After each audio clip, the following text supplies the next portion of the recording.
Hello नमस्ते स्वागत छ सम्पूर्ण मेरो साथीहरूलाई। आज म आइसकेको छु तपाईँ समक्ष फेसबुक मोनेटाइजेसनका क्राइटेरियाका बारेमा जानकारी गराउन। यसमा चाहिँ 6वटा क्राइटेरिया रहेका छन्। 6वटा क्राइटेरिया मध्ये 1 नम्बरमा रहेको छ 18 वर्ष उमेर कम्प्लिट भएको हुनुपर्नेछ। र दोस्रोमा रहेको छ तपाईँहरू चाहिँ एलिजिबल कन्ट्रीमा बसेको हुनुपर्नेछ।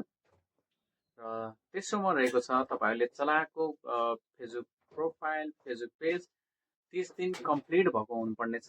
र चौथोमा रहेको छ मिनिमम 90 दिनभित्र 3वटा रिल चाहिँ अपलोड गरेको हुनुपर्नेछ। र पाँचौँमा रहेको छ तपाईँहरूको चाहिँ 10,000 फलोवर्स कम्प्लिट भएको हुनुपर्नेछ। र अन्तिममा रहेको छ तपाईँहरूले 28 दिनभित्र चाहिँ 1,50,000 युनिक भ्युअर हुनुपर्नेछ। यी 6वटा क्राइटेरियाहरू हजुरहरूले कम्प्लिट गर्यो भने तपाईँहरूको फेसबुक मोनेटाइजेसन हुन्छ। र यो भिडियो तपाईँहरूलाई कस्तो लाग्यो प्लिज आफ्नो सल्लाह सुझाव दिनुहोला।